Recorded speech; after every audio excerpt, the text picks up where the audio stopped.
U.S. student is detained in Israel for the alleged boycott support. So it's a student. Right away, very threatening. A student, a pursuer of higher learning. Right there, I'm already suspicious. But let's keep going here. In a groundbreaking case, Israel has detained an American graduate student. Ooh, graduates, they're even more suspect. If it was undergrad, all right, that's more. But grad student, you're still going in school. You wanna explore ideas. I can see why that. I mean, that is reason for detention. Student, yeah, that's ooh. All right.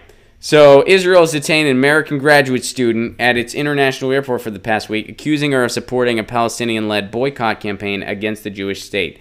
The case highlights Israel's concerns about the boycott movement and the great efforts it has made to stop it. Okay. Laura Al-Qasem, a 22-year-old U.S. citizen with Palestinian grandparents, landed at Ben Gurion Airport last Tuesday with a valid student visa. She was barred from entering the country and ordered deported based on suspicions she is a boycott supporter. BDS supporters say that in urging businesses, artists, and universities to sever ties with Israel, they are using nonviolent means to resist unjust policies toward Palestinians. Again, it's about the policies of the Israeli government and the brutal forces of the Israeli government. Israel says the movement masked motives to delegitimize or destroy the Jewish state. Wow, so they wouldn't let her in the country. And here's what they're saying. If Laura will tomorrow, in her own voice, not through all kinds of lawyers or statements that can be misconstrued, say that support for BDS is not legitimate and she regrets what she did, we will certainly reconsider our position. Wow. Why not hear out why she feels the way she does? Because I have a feeling, and I don't know this grad student, but I have a feeling she would say, look, I'm not against the people here. I'm not against the citizens. I'm against what your government is doing, and I'm for peace. And, you know, again, and I know I repeat this a lot, but it needs to be repeated until things change. But it's not about being against a nation of people or being, against a different nation of people.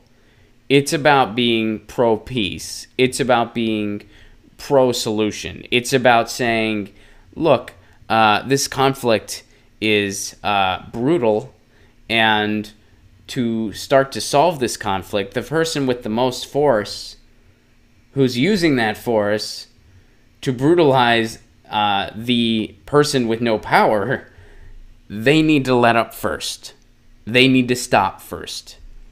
You know, I give that scenario where it's like if you see, if you walk in on a fight where there's this one big kid and he's holding this smaller kid's head underwater, and you say, hey, stop, and the kid goes, hey, it's complicated. You don't say, oh, okay, I didn't realize it was complicated. Carry on, I guess. See you later. You say, okay, I don't care about all the details right this second. The first thing that has to happen is you need to let this kid up because you're way bigger and you're holding this kid's head underwater, and if you don't let him up, he's going to die. So you need to stop that first. Then you can stand over here, he can stand over here, and we can figure out what needs to happen next. But first, you got to let this kid up under the water. Same kind of metaphor here, okay? Israel has kind of all the military might. Palestine doesn't. So, first, you kind of have to stop brutalizing protesters, brutalizing people, and then maybe we can start seeking some deeper solutions. It's not...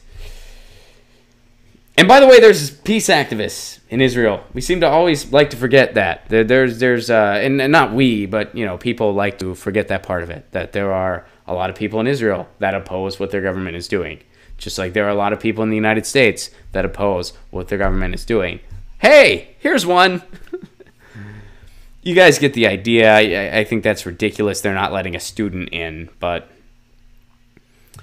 that's just where we're at as far as this whole conflict goes. And the United States government does not help. Get your news on with Ron. Don't you want to know what's going on? We're getting our news Get your news on with Ron. Don't you wanna know what's going on? We're getting our news on today. You can tweet me an article at Ron Placone. We'll go through it together and make it our own. Get your